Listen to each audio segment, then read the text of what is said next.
Art of War podcast, episode 3, I guess. Yeah, officially. With an asterisk. Yeah. There's some episodes that you don't get to see. I am Dr. Anthony Britton. This is Professor Laurent the Icon Wilson. We're here at the lovely offices of Britton Chiropractic because I just finished treating a whole gang of people this morning. And now it's time to unwind and talk about all things MMA, fighting, and this and that. What you been up to lately? Cornering. A lot of fights going on around our gym, so I've been out cornering people. I'm trying to work out myself, which is a struggle when you got to corner people at work, but you know, you got to make time for all of it, you know. Got to make time for myself so I can make them better, so yeah. So as far as like cornering goes, you know, some people have never done it. Obviously, most people have never done it. Right. It is an interesting view. Do you get more nervous like cornering, like more so than when you're fighting, or I don't know how much of this you've done, or reffing? Well, reffing kids is a little more stressful than reffing adults. Because, you know, you got to make sure the kids don't get hurt or whatever. And the parents are a pain in the ass, you know. Yeah. So, reffing kids sucks. But reffing adults, I really don't care. They're adults. They break each other's arm. I'm a little late, oh well. But stressing in the corner because I'm telling somebody, it's like playing a video game and the controller's not working. You know what I'm saying? So, it's like, I can't. You gotta take the cartridge out, blow on it a little bit. You're like, that's... Keep it on. But, yeah, I mean, it's all stressful. You know what I'm saying? In different levels, so it all depends on your personal character. But I keep my cool most of the time because they see you freaking out, they're going to freak out. So I try to keep my cool as much as I can. Try to Jedi mind trick them into thinking they can beat anybody. So that's about it, man. No, do you ever worry about injuries? Oh, you worry about like, oh man, I don't want this person to get hurt, so I got a game plan for them like this, or we got to try and do this, or yes. Or if things aren't quite going right yet, like how are you like for getting people back on track? Like, Yeah. what do you do? First of all, in between rounds, when they lost a round bad, you're in between rounds. First of all, you got to calm that person down and rebuild their confidence, because either they're like, all right, they're checked out already, or they're like hyperventilating. You know what I'm saying? So gotta calm them down. You gotta let them know, okay, we're gonna switch this game plan up. What we're doing is not working. Probably should just take them to the ground, or like, okay, defend the takedown, or whatever. You know, you gotta come with it right then. That's when your skills gotta flow. Just focus on a particular like a move. Yeah, like something they've drilled 1,000 times before. Chop them low, slow them down, then go back to what you're doing or whatever. Like that's worked a lot. On some guys, like the guys just blitzing them all the time. I'm like, well, when he comes in, just tuck and cut him low hard, you know, and slow him down a little bit. And so that works sometimes, but it depends on the individual. I can't use the same methods for each fighter because they don't receive it the same way. So as far as like, do you have any like magical like turnarounds? Like, oh man, this person was getting their ass kicked, and I told them this. And then they brought it back from the brink. Not really that I can remember. I mean, let me think. Well, one time me and Ben were recording Janae Noonan, and shout out to Janae. Shout out to Janae. And we both looked at her with a look of disappointment in between her. I'm like, really? Like, really? This is you right now? Like, you're better than this. Like, really? And that seemed to snap her out of it. I was telling her, like, dude, you're fighting down a level. Like, step it up. You're way better than this. And then she went and submitted the girl next round. So. There you go. Had to step that game I up. had to step it up. I had to just talk to her like she was a child, basically, and get her to come out, snap out of it, you know? It's strange when you're watching, you know, and it's happened. I've been on both sides of it. I've been on the coaching side of it, and I've been on, you know, like the fighter side of it, where you're beating yourself for no reason, beating yourself and making it harder than it needs to be, not moving your feet, just not doing any of the things right, and then like you start having even more bad ideas, start like whispering into your ear, like, you know, like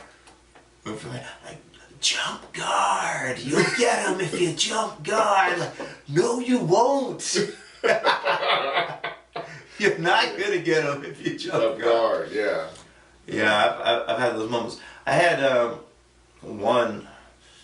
I was like substitute cornering, like this. I was cornering a girl. I guess her boyfriend or whatever usually cornered her. Mm-hmm.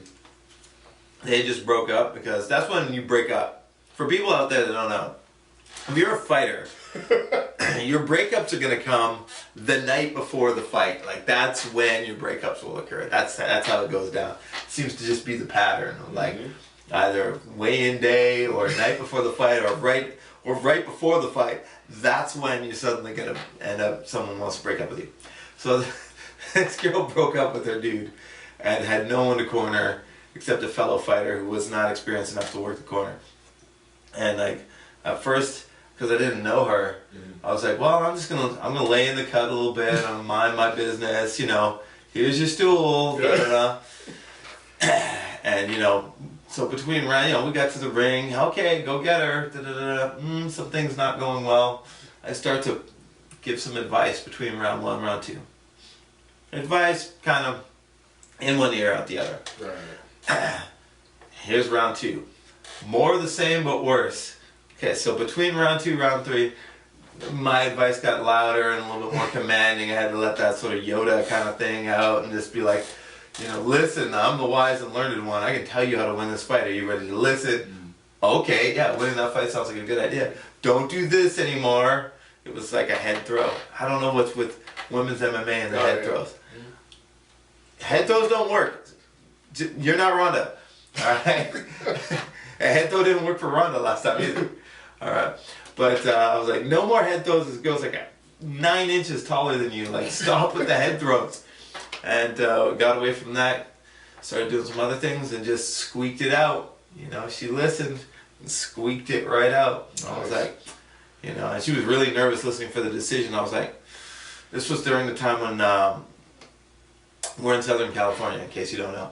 And like in Camo, there was the half points. You remember the half points? The half points. Yeah, do you still have the half points? I don't. Or half points dead, right? I yeah, hope they're dead. This was during the half point era.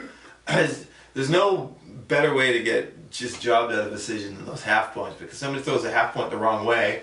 It's just as easy to miss score by a half point as it is to miss score by a full point. So it doesn't really change anything.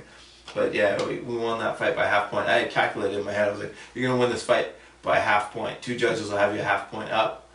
And that's what happened. Like, nice. Split decision by half point. You know? Yeah, win's a win. A win is a win, but there is, that's you know, speaking of that though, I mean, some wins are more spectacular, right? You win in some sort of grinding type of workmanship, John Fitch-esque way, and you know, you might not be getting called up to the big show and be getting booked and rebooked.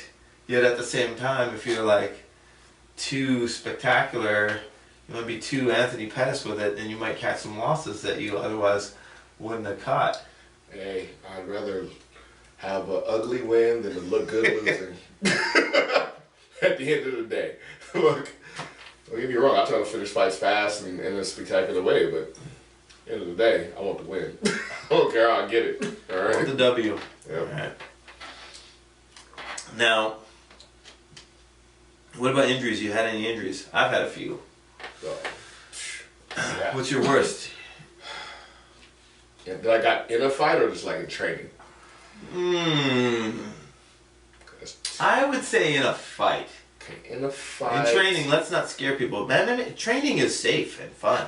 It's good exercise. You know what? It's better than football practice. I got most of my injuries during football. All right, just let you know. Me as well. Hi. Just putting that out there. But tore an MCL, cracked the tibia. Cracked or snapped? Cracked. Like a fracture. I'll take that. Yeah. So, and what else happened to this knee in that fight? Yeah, it was a bunch of knee stuffs in the fight. It's probably worse. I was out for like 6 months. You know, first like 10 seconds of the fight. Yeah. And I still fought the whole round. So, it happens. The adrenaline's high, you get hit, you're like, my leg don't feel right, but I'm gonna keep going. Yeah. You're like, why can't I stand up? You're lucky. You like it didn't fully like. Yeah. I had one. I went into the fight with a hairline fracture. I didn't know I had a hairline. I'm not that stupid. Right. Maybe I am. Anyways, I was then. Well, when you're young, you don't. I was young. But I thought I just had like, oh man, this bone bruise isn't. This is just not going away. It's not going away. It's not going away. And I got into the fight and it was like no time. I threw like a front kick and it went. It went like I was like, whoa. My leg just kind of got cold. Oh, And my shin just like snapped, and then my leg no longer functioned, and that was a jump guard Situation. I was like, well, time to jump guard. See if I can get some winter money to help me pay for these crutches I'm gonna need. Oh man. Yeah, that was tough. I was winning that fight, by the way. I had a choke locked in. Referee thought we weren't working enough. Didn't recognize the choke. Wanted to stand us up. Can't stand. Peace out. I'll be at the hospital if you need me. So that was that. My first injury though was the jaw. Oh, I remember you told me. Yeah, I'm a cyborg now because of that. Got that titanium in there. Ding ding. That's where I always talk about like, you know, like you'll spar with people, right? And the bell will go for sparring, and people kind of move. You know, all right, you know, before they get into it. So this was like my first like full contact Muay Thai fight, which in Canada it's done a little bit different. We don't wear headgear, and there's no shin pads and stuff. So it was like ding, bam! This guy, he was the champion. He just jumped on me, straight right. My jaw wasn't tight. I wasn't ready. Boom! Just shattered that thing. First shot of the first fight. But you know, you find out, yes, I still want to be a fighter. You know, you fight through it, finish the round, finish the next round, finish the next round. Unfortunately, it was a 5-round fight. Well, I would have finished. Otherwise, I would have lost still. Right. But yeah, I was just swinging for broke. My jaw's broke. I gotta get him out of here somehow, some way. You know, and that was my first one. But what I liked about it, if there's a silver lining there, is like to find out kind of early on in your career, like, can I withstand a devastating injury and still think that this is fun? Right. Because if you can't, if you think, oh, I would never want my leg to be broken, or I would never want my jaw to be broken, or you hear from, I don't want to be sexist, but you hear from women a lot, like, I don't want to get my nose broken. You should not fight then. Right. I mean, not that you want to get your nose broken out, but you should just not, you can't care. You can't care that much. If you're concerned for your safety and well-being, then like playing a game of, can I injure you worse than you can injure me, is not. Playing a game of punch face. Punch face, yes. Like your face being pretty. It's probably not a game you should be playing. Or work on your defense. Yeah, or move your head and slip and block and all that cute stuff that you hate to practice. But People can't stand it. They don't want. Well, I want to hit the bag. I want to hit pads. I just want to spar. They don't want to practice slipping that jab 1,000 times. You know, and then they wonder why they can't hit you though. Yeah. Coach, you're so hard to hit. I wonder why that is. Because I move my head. I move. All right. What's coming up? What's coming up on the big stage? We got all this stuff coming up locally. I know there's big boxing tonight. Yeah. Man, I like both of those kids too. I like Amir Khan. I like what he's about. I think he's undersized. Yeah. For Canelo. Yeah. That's the only thing about that. Undersized. I don't. And, you know, a lot of times speed can be, you know, strength and power, but if the speed doesn't have enough pop with it, you know, I mean, it's tough. I don't know if he's like defensively as perfect as like say like a Chris Bird. Chris Bird was out there just like the Christians and the Lions, you know what I mean? And he was just out there blessed to not be touched, and it was just ridiculous. Like his whole career just bizarre and ridiculous how defensive that was. But I mean, it really worked for him. Right. He should have never been a heavyweight, but I mean, he did cause Klitschko to dislocate his shoulder, and he ended up getting a world title because he made a guy miss so badly that the guy dislocated his own shoulder and had to stop the fight, which makes no sense. It was late too. It's like I would have fought with that dislocated shoulder. Oh, he's a doctor though. Yeah. So. So, you're picking Canelo? It's just size matters. Getting hit hard matters. I mean, don't get me wrong, Khan's dope, but yeah, I'm just gonna go with Canelo. If I had to bet, I'd bet Canelo.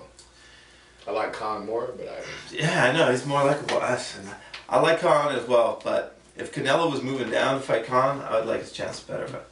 But if he could squeak by Canelo, because he blew that other opportunity where he could have set himself up for that Mayweather payday. Mm-hmm. Do you think if he beats Canelo, do you think Money May is going to do that fight? I don't know. That's kind of dangerous, but hey, it's gonna make money. It's gonna make some money. So money talks, everything else walks. That is true. Speaking of Mayweather and money, there's some talk about. See, now Bender's not here. Brandon Bender is on the disabled list right now. Yes. I've been teaching so much jiu-jitsu this week, I'm losing my mind. But These things happen in the martial arts business. You got to know some other people that can teach when you break something. Was it McGregor? It's just rumor. Dana White saying that's not true, but I bet you it's true. I bet you McGregor versus Mayweather. oh wow. Who's your pick?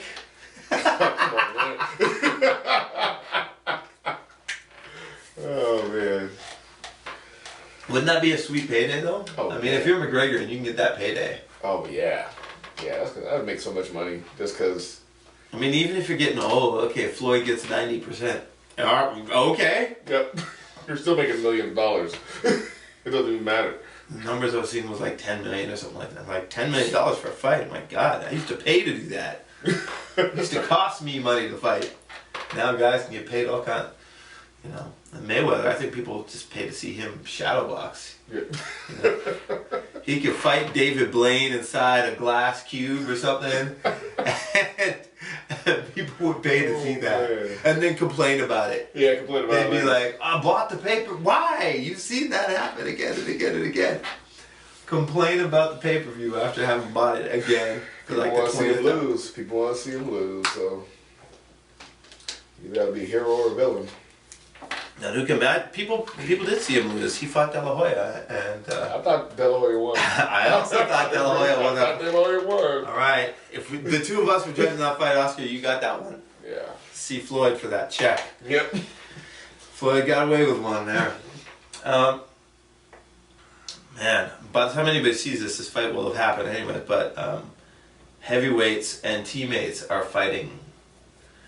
That's Arlovsky. Although I don't see Arlovsky and Overeem as like teammates, Right. and not like alpha male guys. Like when we eventually get to see that Uriah Faber, T.J. Dillashaw fight, Right. that will be sweet, right? Right. I mean, that's got all kinds of that's like a rap battle almost thing going on. Oh man. You know, and this guy came in and then scooped him up, and he's part of a different camp, and now the camps are rivals. That's sweet. But they're both out of Jackson. I know Jackson has a lot of coaches. How do you think they're managing that? And have you ever had to have like two folks fight each other? Yeah. Yeah. I mean, it's at the lower level, so it's like treat it like practice. Just go in there and do what you do. Yeah, it's like sparring, but people are watching. Yeah, so like don't trip too hard off of it. I'm not gonna say anything. I'm gonna have your teammates corner you guys. I'm gonna sit back and watch. Yeah. So that's what I do in a situation like that. Do you think is Jackson cornering anybody or I no? have no idea. Does he go, okay, Winklejohn gets to have this guy, and one of his other coaches the other guy? I don't know, man. He just say good luck? They'd be like, all right, pick who you want, but I'm not in this. That's kind of how I do it. Like, pick who you want to corner you, man. You know, you got to be in there with somebody you're comfortable with. You know. Who do you like in that fight? Because they both can dish it out, and neither of them can take it. Overeem. Your thoughts are that Overeem takes it. I think Overeem takes it. I agree. That makes it a boring conversation because we're like, yep, he's gonna win. He's gonna win. What else is coming up? I mean, everybody's talking about UFC 200. Things going on. Man, Holly Holm just got booked for something. Oh yeah, the fact that 201 or was that 99? I don't know. Unless you find that. She's fighting that like Russian girl. Chick, yeah. Who is not very highly ranked, but is more dangerous than that seems like a dumb matchup. Seems like, hey, that mistake you made by fighting Miesha Tate, you're making a bigger mistake by fighting somebody else who's dangerous and also might beat you. World-class striker. Yeah. So we'll see how that goes for her. And that Cyborg fight coming up too. Oh, the one she's fighting at 140, right? Cyborg's. Yeah, catch weight. Yeah. Who's she fighting? Smith? I don't remember. Some chick. Leslie some Smith? Brazilian chick, isn't it? I thought it was Leslie Smith. She's that tough chick that like I think it was in like Strike Force or something like, or no, might have been UFC. Her ear was coming off and she still wanted to fight. Yeah, she's game. She's game, but yeah, they're fighting in Brazil though, right? They're fighting in Brazil. So you never know with that. All right. Well, any other big fights you looking forward to? Oh, Glory. Glory's coming up on the 13th out here. Joe Schilling's supposed to be back in there, and Glory fights are always dope. I've never been to a whack one. Never seen a whack Glory show, so I'm excited for that more than any UFC stuff coming up. Glory Kickboxing. Yep. Now they are they on Fight Pass now? I don't know. They should be. They don't have to deal with Spike anymore, right? Spike's gonna do the Bellator. Bellator's gonna do their own kickboxing. I saw that too a couple weeks last week or a week before. That was interesting. How was that? Do they have enough of a roster yet, or? I don't know. It was the first one, so they had a girl fight. They opened up with a girl fight, but it was smart. Very smart. Yeah. And it was, they were going after it, so. I think Tiffany Vance is just. No, well, sorry. Glory. She signed with Glory, I think. Glory Kickboxing. She left Lion Fights. Oh, She signed with Glory, but then she's also gonna fight. She wants to fight MMA. I don't know with who though. I don't know with who, but she's definitely making that move back to MMA.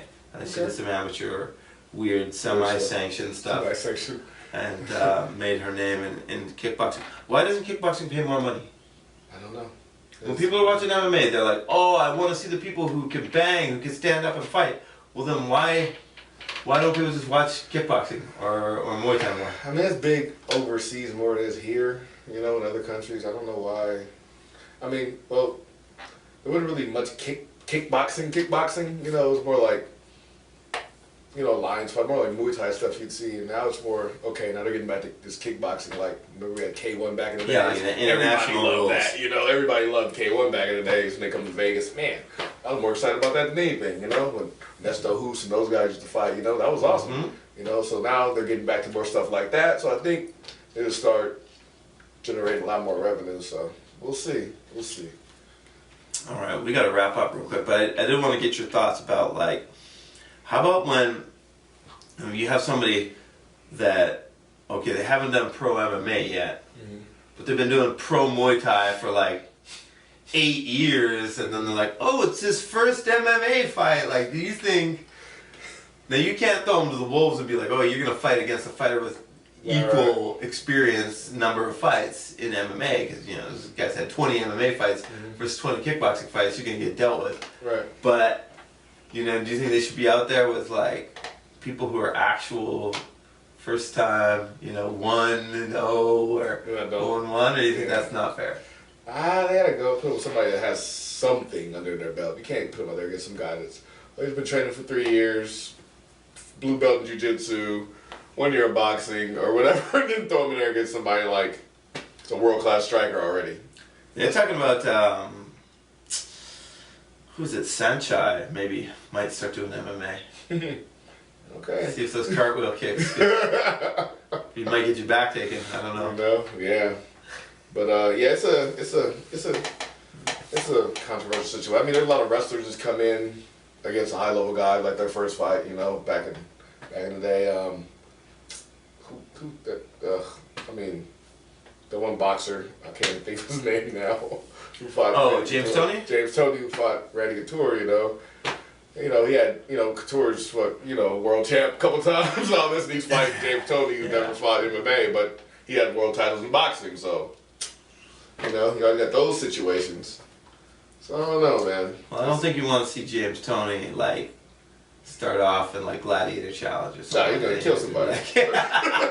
I'm just saying, they shouldn't have gave Couture that fight either, though. You know what I'm saying? It's like, there's levels to this. So. All right, so maybe the commissions need to look into figuring out the math, the equation. The only math they're worried about is this at the end of the day. So. I guess they're the ones that sanction it, right? If a fight's unfair, they won't sanction it, right? They look at the credentials. All right. Well, anything you want to say to the folks before we bounce? Not really. Guys, keep churning. Brandon should be back soon. Here and at the gym. Yeah, send your mental energy out for Brandon Bender's bones to heal properly and quickly and swiftly. Yes. And hopefully you'll see him here twizzling his little mustache next week. Hopefully. All right. Besides that, have a good week. That's the art of war. I fight the enemy with